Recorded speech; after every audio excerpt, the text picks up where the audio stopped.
through walls, come through floors, bust through ceilings, and knock down doors. What do superheroes do?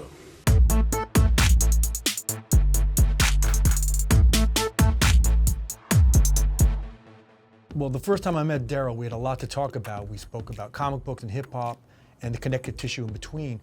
It wasn't a shock to me that Daryl was a lifelong comic book fan. As a rapper, he's a magnificent storyteller, and a lot of hip hop narratives are about persevering and striving and getting over.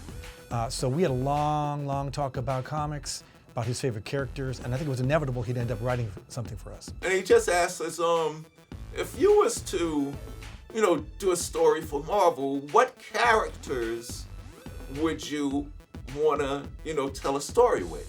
So when Axel asked us that, we was like, a light came on and Ed looked at me and he mouthed it when I said Grimm and Groot. Let's bring them two cats together.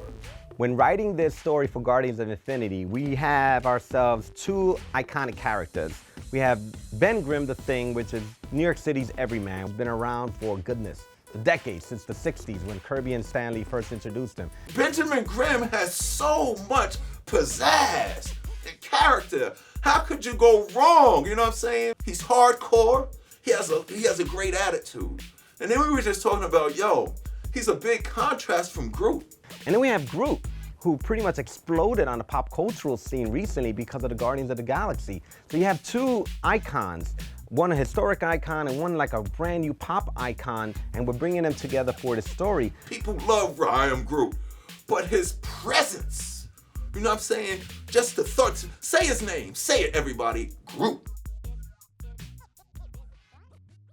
We actually wanted to make a real-to-life New York City comic book. So when we took our story to the Lower East Side, we're like, Lower East Sider. We have to represent the LES in an authentic way. New York City was also an element in those books, an element that would give you personalities that could relate to all the characters within the Marvel Universe. New York isn't just important to Marvel Comics, it's a character in Marvel Comics. It's the backbeat for our stories. These characters are part of the fabric of New York, and New York it's the vital backbeat to which all the stories take place. For me, it was important to try to figure out how to organically incorporate diversity into the story without it being a hard sell. Will represent this great diverse community that we live in.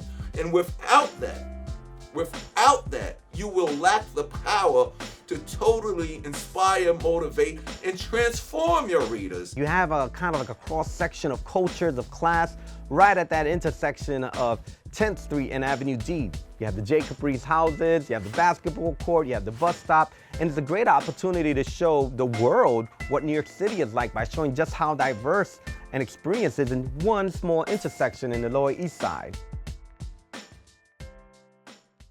So I got an opportunity to art direct the variant cover for Guardians of Infinity #3. One of my favorite styles of variant covers are cover homages.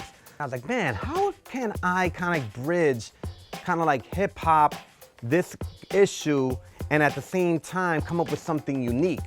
Then it occurred to me, wait a minute, Daryl told me this crazy story. So Daryl's brother sold his entire comic book collection so that they can get themselves turntables and a mixer.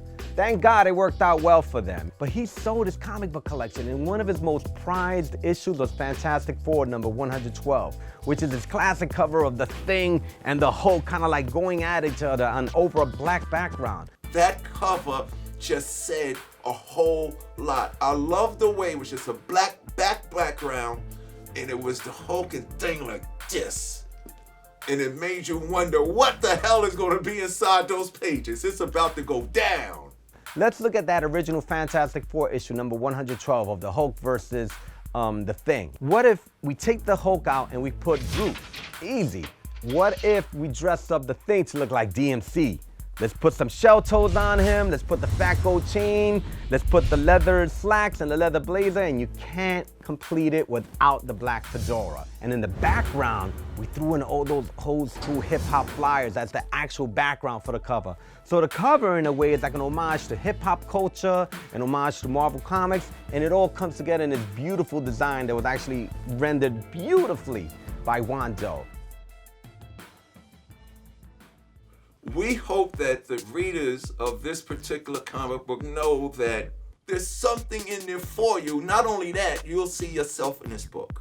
You feel it, you read it, you see it. It's an experience.